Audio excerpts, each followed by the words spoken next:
La Bible contient-elle des exemples où les morts ont agi? Et Saul dit à ses serviteurs, cherchez-moi une femme qui évoque les morts, et j'irai la consulter. La femme dit, qui veux-tu que je te fasse monter? Et il répondit, fais-moi monter Samuel. Lorsque la femme vit Samuel, elle poussa un grand cri.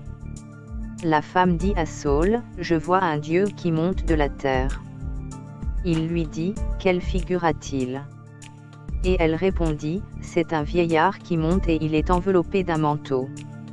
Saul comprit que c'était Samuel, et il s'inclina le visage contre terre et se prosterna. Dans le texte de 1 Samuel 28 au verset 7 à 14, ce n'est que la sorcière qui voit le prophète Samuel. Le roi Saul ne fait que lui demander de décrire ce qu'elle voit. Lorsque la femme vit Samuel, elle poussa un grand cri. La femme dit à Saul, je vois un Dieu.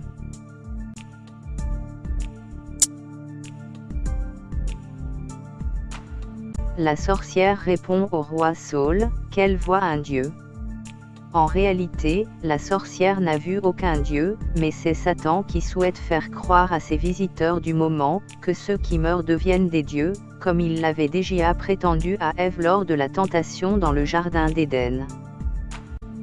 Si Samuel existait au ciel, il a donc dû descendre, soit par la puissance de Dieu, soit par celle de Satan. Or, on ne peut croire que Dieu puisse jamais répondre à la prière d'une sorcière, ou que Satan ait le pouvoir de faire descendre du ciel un fidèle serviteur de Dieu. N'adorez jamais Marie. Dites aux catholiques qu'au travers des siècles, vous qui avez prié Marie, Marie ne vous a pas répondu jamais une seule fois. Jamais une seule fois. Pourquoi? Parce qu'elle est morte, et que les morts n'ont aucune communication avec les vivants. On priait les morts. Si l'on vous dit, consultez ceux qui évoquent les morts. Répondez, un peuple ne consultera-t-il pas son Dieu? S'adressera-t-il aux morts en faveur des vivants? Et Ésaïe 8 verset 19. Si quelqu'un s'adresse aux morts et aux esprits, pour se prostituer après eux, je tournerai ma face contre cet homme, je le retrancherai du milieu de son peuple.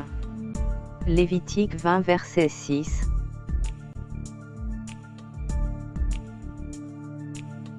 Que se passe-t-il lorsque l'on prie des idoles ou des morts?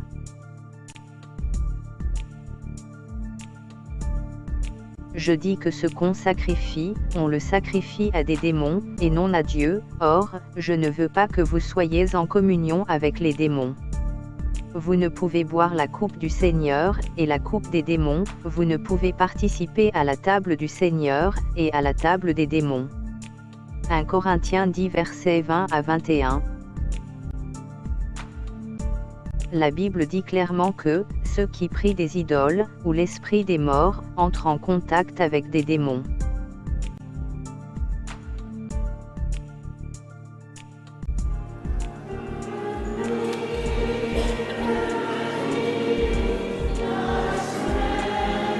Thank you so very much, sister, and what a joy this is.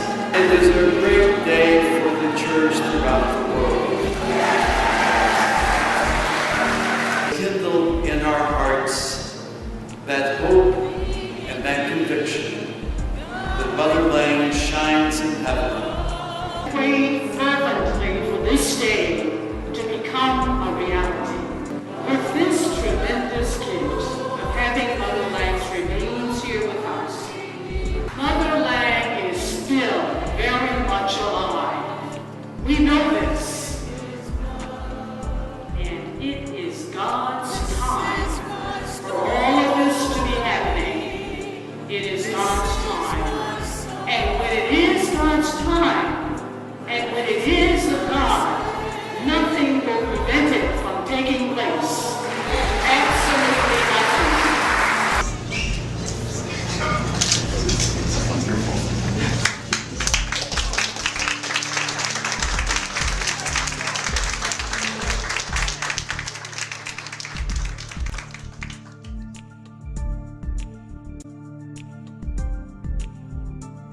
Un bon arbre ne peut porter de mauvais fruits, ni un mauvais arbre porter de bons fruits. Tout arbre qui ne porte pas de bons fruits est coupé et jeté au feu. C'est donc à leurs fruits que vous les reconnaîtrez. Matthieu 7 versets 18 à 20.